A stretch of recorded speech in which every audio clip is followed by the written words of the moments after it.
yesterday? Coffee at breakfast, fair trade, obviously. Smoothie at Kale Me Crazy. And tea? What kind of tea? It was a matcha. Gross. Well, I like it. Where's the water from? Excuse me? The water that you made your tea with. It was just normal faucet water. Some people filter, I don't have the time. Besides, Lauren has the best matcha. You can't tell it's unfiltered. Whose faucet? Lauren's? I went to try to talk to her about the ghosts. She made me tea. It was better than the conversation. I took my tea to go and then ended up sharing it with the Hardy brothers. I ran into them. Boys. Yeah, them. In the cemetery. Joe wanted to try my tea. So you all drank the tea? Yeah. What else did you eat? I want to know your full diet yesterday. What did you eat yesterday? Eat? Why? Just humor us. Well, I had a breakfast cantaloupe, and then I had lunch at Kale Me Crazy. It's this vegan place. Uh-huh. What did you have? Kale salad, chickpeas, raisins, with 1,000 witches dressing. Not very fungal. No. Not very fungal? Talk to you later. Who is my all-time favorite Nancy Drew character? I'll be honest with you, I like Deirdre in Alibi and Ashes. I don't like any of the boys. I don't like Ned. I mean, Ned's not as bad, but I find the way they do the male characters in the game, they make them kind of dim-witted. And I don't know, it's kind of weird. But yeah, I like Bess as well. Okay, so let's maybe go this way. You think the boys are good? I don't know. I don't know. No, I like Ned. Ned's pretty cool. Ned's busy. What? He's got things on the You're go. slipping through the halls this time? I've just realized that this case has taken a turn. About time. How do you figure? Intentional poisoning usually has one goal: to eliminate the target. Someone was trying to kill us. Ergot poisoning at high enough doses. Ends in gangrene. Which, yeah, is pretty bad, but it's not death. You really think this was intentional? And not some, you know, accidental ingestion? If you look at all the evidence, yes. Olivia's jacket at the crime scene, the spray painting of the Perry house, everyone's obsession to get May convicted. You know what all these people have in common? What? They're women. Are you saying they're all witches, or that this is a witch hunt? I'm saying it's Salem. Yeah, I think what I like about Deirdre is she just sounds intelligent. You know what I mean? I like it. Oh wait, do I have to talk to her more? Uh-huh. Nope. Alright, let's go check out this room and then we'll check out the other room. Looks like we can rifle through some stuff here. A demolition offer for the Hathorne House. Why in the world would Alicia have this? Woo! The contract is entered into on blank. Alicia Cole, client. Darren Craig, contractor, has agreed to accept the terms to demolish the Hathorne House. Huh. That is kind of weird. So, client is Alicia. Is that it? Do I get to keep it, or I just read it and move on? Ooh, what's this? This looks like some kind of map. The requested section of the Salem Waterworks. Marked an access point. Why would Alicia have this?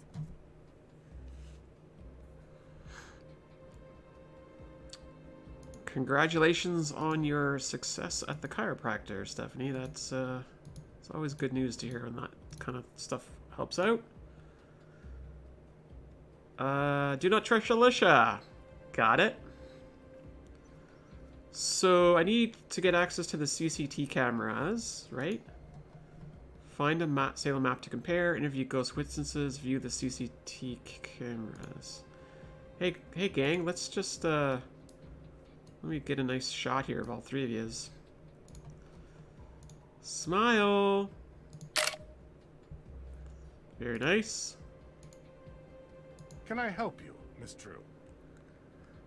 I'm here for the footage. I'm here for the CCTV footage. Yes. You can use this on the evidence room computer. You know where that is, right?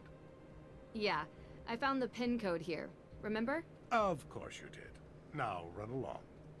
Run along? Yeah, seriously, like, what's up with that attitude? You know, I just realized I never followed up with you two about what you were doing on the day the AW evidence was stolen.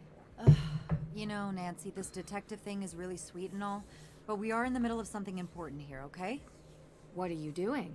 Initiating the process of handing over Hathorne House to the state so it can be turned into a museum. What?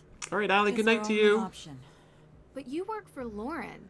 It's her home. And I'm getting her an extra 90 days before she's evicted, which is 90 more than she would have had without me. So we're a little busy right now, because we need to file this by the end of the day. And May Perry? What about May Perry? Is she being charged? I won't discuss this. It's an active criminal investigation. But from what I've heard, an arrest will happen later today. So please, can you both leave us? Come on, Deirdre. I have the drive. That is not suspicious at all. And you know what I feel Okay, like? distract me, Drew. Whoa. So I don't go back in there and smash things. With what? Tell me some inane detail from your life so I feel better. One where you come off badly. I know. Tell me what Ned said when you told him you saw a ghost. Oh, shoot. I totally forgot. I said I'd call him back and I didn't. You forgot? Do you even want a boyfriend, Drew? Because that is a fine young man some other girl might appreciate more than you. Some other girl? Yes, like a nice girl who knows him well and thinks he's cute and would remember to call. You know I'm a detective, right? This mystery girl? Not so mysterious. Shucks. I was trying to throw you off with nice. Oh, come on. You're in no danger from me, Drew. You could never call Ned again, and he'd still be sitting by his phone waiting for you. Maybe. After this, I'm going with him on vacation. No cases. Snap. I think you'd hate that. You need a case. You're a mystery addict. Get him to help. Romance, adventure, a tropical location with stunning sunsets. That actually sounds like an amazing idea. I know. Also, I hate you. Thanks, Deirdre. So prime example of why I like Deirdre. Uh-oh. Nancy, how's Dad. my favorite daughter doing? Only daughter. Ugh. That too. You okay? How's the case coming along? Not well. I have a bunch of alibis, but I'm missing something. Then there's the book of apologies that's been stolen, and the arson, and a break-in at the courthouse. Hey, slow down. Let's focus on one person at a time. Who's on your list? Holy mackerel. Seriously? We gotta go through all these? Whoa. Alicia Cole is helping Lauren Holt, the supposed heir, with paperwork. Alicia claims she was running errands around town. Oh, she was. She was. Yeah, I was talking to her on the phone about Lauren Holt's case. Ha! Look at that. I'm confirming her alibi. Well, that doesn't happen very often. Dad? What the hell, Dad? Alright. Lauren Holt is the supposed heir of the Hathorne House estate. Why supposed? She's the adopted daughter of the previous owner, Francis Tuttle, and while Lauren claims there's a will, no one has been able to find it. How did her relationship with Ms. Tuttle seem to you? Close. But then wouldn't Francis have kept the will available if that was the case? Either way, I struggle to justify why she would burn down the house. Oh, any number of reasons. She could feel that the house is Ms. Tuttle's and refuses to let it pass into anyone else's hands. If any of these other players have their eyes on repurposing it as a museum or entertainment venue, she could view that as an affront to Ms. Tuttle's memory. Well, she also lives there. Not in the burned part, in a separate carriage house. By burning it, perhaps she hopes to ruin the chance of anyone else using it, and to stay on the property indefinitely. That's right. Nancy's dad is a golf ball. I actually think the next case would be cool if Deidre had joined along and made it like a good, healthy love triangle. That would be awesome. I guess we're gonna have to go through all of Perry them. runs the museum in the center of town. The gatekeeper of the town. You mean like the keeper of the town's history? Exactly. Anyone who runs a museum has a vested interest in keeping that history alive. I don't know Tegan, but I don't doubt that she feels some ownership over the town's past, present, and future. So she wouldn't want to destroy Hathorne House. But Well, she runs the Accused Witches organization. She's very passionate about their cause. Like, extremely. being passionate and being destructive are two different motivations. It's not impossible, but it is implausible. Dad's just gonna solve the mystery for us, right? Just by interpreting notes. May Perry is the primary suspect for the arson.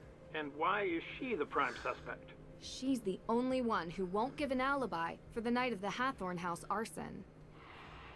I see. And she's been in trouble for a fire before, when she was a kid. Seems people want to believe the worst of her. She has a reputation for being weird and a loner. None of that explains why she won't give an alibi now. She plain refuses. Seems to me like she's doing it to protect someone. Or a group. Her sister runs the Accused Witches. But May doesn't seem too invested in their cause. She could be protecting multiple people. Maybe the whole town is in on it. I think uncovering her alibi is the key to unlocking this whole case.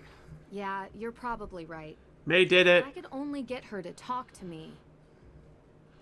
Couple more to go, folks. Couple more to go. There's a woman who claims to be a real witch, Olivia Ravencroft.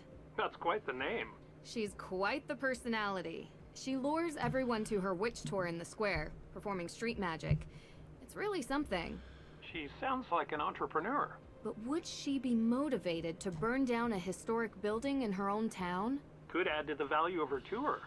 The myth of the cursed town of Salem. She also pushes this whole ghost narrative, suggesting a restless spirit might be responsible for the arson of Hathorne House, that they were set loose by a coven of modern witches seeking revenge. That could be a play to make money from tourism. It's cynical, but in today's day and age, I don't doubt it. There's something interesting about the whole coven thing, though. Not cracked it yet. Witches in Salem. Careful with that. You know I am. Also, I discovered she uses smoke bombs in her magic shows. Could be a pyrotechnical accident. Or intentional. Yes. Who else? One more time. Olivia Ravenclaw. Oh, we're going to talk about Harry Potter again, are we? Judge Danforth. Okay. Look, he's coming on strong trying to pin the crime on a girl without any evidence. It's a bit Strange. unbecoming. He's supposed to be impartial, but he's really going after this one teenage girl, May. Well, look, he was like a mentor to me in college. We've kept in touch, but I do not know all the details of his situation. Is he in financial trouble? Is this a ploy to get a piece of property? I don't know. Which would be ironic because that's exactly what Judge Hathorne did in 1692. But May isn't involved, at least from what I can see, in the question of ownership of the house. Could be about the people May is related to. Go after her as means to hurt the ones she loves. It's extremely unsettling for a judge to do that, but it has happened before. Okay, Dad, I think I'm exhausted just talking to you. Talk to you later. Thanks. Whoo! What I really wanted to do was go talk to Alicia's boy toy outside. What's his name here? Is he still sitting by his car? Yeah! I want to talk to this fella here. Ladies, ladies, ladies. Ladies! Bye. So